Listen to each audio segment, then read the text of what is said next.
बिना पियाज रसुणर ए अमृतभंडार तरकारीटी को आपण थरे बनैकी देखंतु खाइबा एते स्वादिष्ट लगे जे आपण थरे चाखिले बारंबार बनाया इच्छा करेंगे। बनेबा बहुत सहज। तेबे रेसिपीटी जदि आपंक भल लगे ताहले प्लीज लाइक कमेंट और शेयर करने जमा भूलें। चैनल नुआ थिले चैनल टी को सब्सक्राइब करने। नमस्कार, आपण को काकुलिस क्वेश्चन को बहुत बहुत स्वागत। तेबे चलतु स्टार्ट करिबा रेसिपी। एठी देखंतु दर्शक बंधु ए रेसिपीटी को बनाया पई एठी मु गोटे कसी वाला अमृतभंडा नेछि। अमृतभंडार प्रथमे आमे चोपा छडे नबा, तापरे यार मछरी जो मंजी गुडी थाए से मंजी गुडी को बाहर कर नबा। तापरे एठी देखंतु छुरी रे याकु मीडियम साइज रे एभलिया भाबरे काटी नबा। एठी आपण देखि पाउथबे अमृतभंडा को मु काटी नेछि। सेहि भली भाबरे आमे गोटे मीडियम साइज रो आलूटे मध्य नबा। आलूर चोपा छड़े कि आलू को मध्य एभलिया बड़ बड़ पीस रे आमे काटी नबा।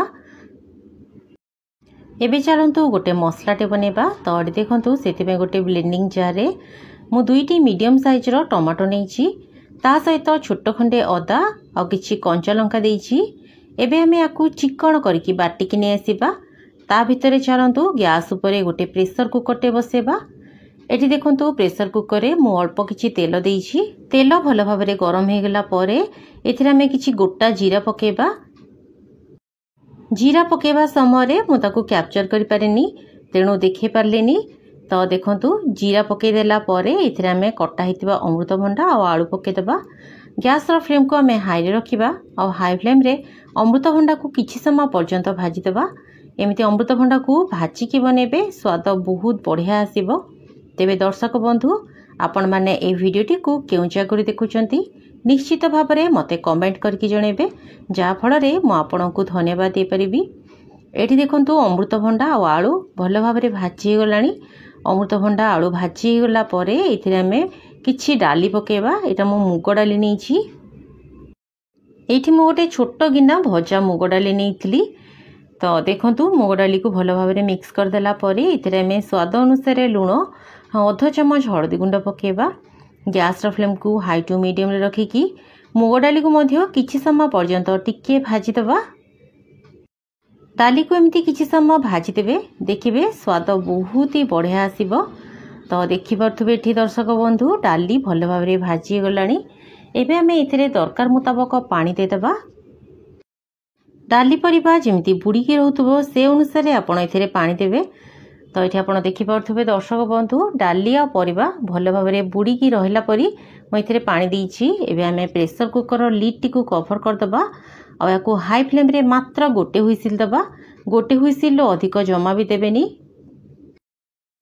एबे चलंतु गैस उपरे आ गोटे कड़े बसेबा। एठी देखंतु कड़े रे मु दरकार मुताबक किछि तेल नेछि।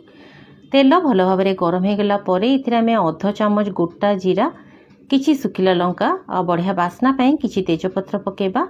जेहेतु एटा बिना पियाज रसुणर तरकारी तो सेइथिपे मु इथिरे 2 पिंच हेंगु मध्य ऐड करिछि। ता सहित इथिरे आमे जो बाटिकी रखिथिले मसला से मसलाटी को इथिरे ऐड करिबा। तेबे दर्शक बंधु जदि आपण मो चैनल ले नुआ अछंती आ एपर्यंत चैनल टी को सब्सक्राइब करनांती ताले प्लीज चैनल टी को सब्सक्राइब करबा सहित पाखरे थिबा बेल बटन टी को प्रेस कर देबे, जहाँ फल मु अपलोड करुवा सबू भिडियो नोटिफिकेशन आपण सर्वप्रथमे पाइबे। तो देखंतु इथिरे मु अल्प किछि हळदी गुंड, स्वाद अनुसार लंका गुंड, अध चमच जीरा गुंड आ गोटे चमच धनिया पाउडर देछि। ता सहित इथिरे स्वाद अनुसार लूण देछि। एबे आमे ए मसलाटी को बढ़िया भाव में कसी दबा। गैस रो फ्लेम को मीडियम टू हाई रे रखिकी मसलाटी को तेल छाड़िबा पर्यंत भल भाव में कसी देबे। मसलाटी को भल भाव में कसीदबा फल मसलार टेस्ट बहुत बढ़िया आसीबो। तो ये आप देखिपे दर्शक बंधु मसलारू तेल छाड़ी गलानी, तामाने मसला बहुत बढ़िया भाव में कसी हो जाइछि। मसला भल भाव में कसी गला परे एथिरे आमे किछि काश्मीरी लंका गुंड ऐड करबा, जहाँ फल तरकारीर कलरटा बहुत बढ़िया आसीबो। तेबे एटा पूरा पूरी ऑप्शनल अछि। आपनक पाखरे जदि थिबो पकेबे, नले तो आपण याकू स्किप कर जे परिबे। ता सहित इथिरे बढ़िया बासना आनिया पई मु किछि कसुरी मेथी मध्ये ऐड करिछि। तो देखंतु सब मसला को मिसे देला परे एथिरे हमें सिझी के रखिथिबा मुग डाली आ अमृतभंडा को ऐड करिबा। तो एठी देखंतु डाली अमृतभंडा को ढाली देला परे आमे तरकारी को भल भाव में मिक्स करदबा। जदि इथिरे पानीर दरकार हुए ताहले इथिरे अल्प पानी देदेबे। मुझे किछि गरम पानी ऐड करिछि कारण कंसिस्टेंसी बहुत ही बहलिया अछि। तरकारीर बास्नाटी को बढ़ावा पई एठी मु गोटे छोट चम्मच भजा जीरा लंका गुंड ऐड करिछि जहा फल तरकारीर बास्नाटा बहुत ही बढ़िया आसिबो। तो देखंतु मसला देला परे सबको आमे आउ थरे भल भाव में गोले दबा आ याकू कभर करदबा। कभर करिकी पाखापाखि 2-3 मिनिट टिके फुटे दबा जहा फल मसलार बास्नाटा बहुत बढ़िया भाव में तरकारी रे मिसी जिवो। प्राय 2-3 मिनिट पर ये देखंतु मु कभर खोलुछि। एई समय आपण इथिरे गोटे चम्मच देसी घी मध्य ऐड करि परिबे जहा फल बास्ना बहुत ही बढ़िया आसिबो। रेसिपी जदि भल लागिला लाइक करिवे। धन्यवाद।